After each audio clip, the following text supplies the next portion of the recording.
आज माननीय supreme court ने जो फैसला दिया है वो पूरे देश के लिए एक ऐतिहासिक फैसला है। कई फैसले ऐसे होते हैं जो देश के लिए एक दिशा निर्धारण का काम करती है। आज जो फैसला आया है वो बड़ा स्पष्ट कर देती है कि जो तथाकथित शराब घोटाला भारतीय जनता पार्टी द्वारा जो रचित है वो पूरी तरीके से सुप्रीम कोर्ट ने उसको ध्वस्त कर देता।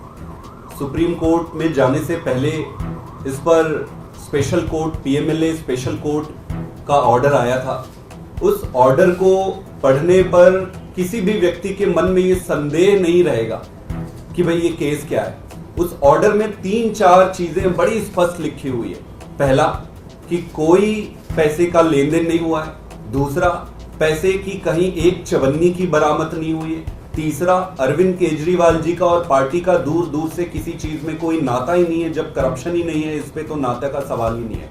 और सबसे इंपॉर्टेंट चीज कि उसमें ईडी के इंटेंट को ये मार्क करने वाली बात है।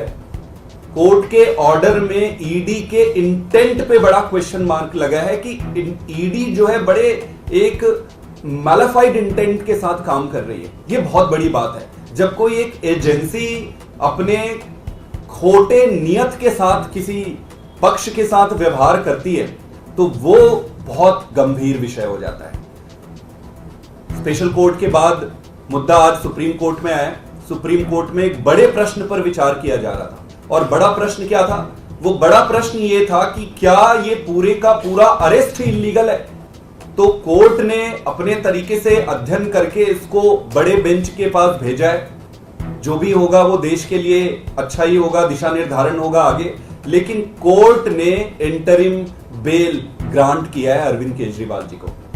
अब आपको ये समझना होगा कि पीएमएलए में जब सारे तथ्य और साक्ष्यों को देखकर सभी सबूत ये जो दिए हैं उसको एग्जॉस्ट करने के बाद ही ऐसे इंटरिम बेल या बेल दिए जाते हैं। तो मेरा ये सबमिशन है भारतीय जनता पार्टी से कि हर कोर्ट में आपको मुंह की खानी पड़ रही है और ये केस सिर्फ आपके द्वारा रचित एक सर्कस है।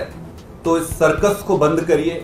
देश का और जनता का और खास करके दिल्ली की जनता का समय व्यर्थ ना करें। नरेंद्र मोदी जी ने, अमित शाह जी ने और भारतीय जनता पार्टी ने इस देश को एक ही चीज दिया है। हर व्यक्ति का हर कार्यकाल की एक देन होती है कि भाई इसने क्या दिया, इसने क्या दिया, इसके कार्यकाल में क्या मिला। तो भाजपा के मोदी जी और अमित शाह के कार्यकाल में एक ही चीज मिला है उस देश को, और वो है ये तानाशाही की ऐसी व्यवस्था जिसमें जिस राजनीतिक दल और राजनेता को ये सामने से हरा नहीं सकते या उनका सामना नहीं कर सकते, उनको गलत तरीके से, फ्रॉडुलेंट तरीके से षड्यंत्र करके जेल में डालना या उनको फंसाना, इसको बंद करना चाहिए। देश का बहुत समय व्यस्त हो रहा है। हमें नई राजनीति करनी है, देश को आगे लेकर जाना है। हम सब मिलकर जब अच्छी राजनीति करेंगे तभी देश आगे बढ़ेगा। मेरा ये फिर से रिक्वेस्ट है माननीय प्रधानमंत्री जी से और अमित शाह जी से कि ये गंदी राजनीति से बाहर आइए और अच्छी राजनीति करिए।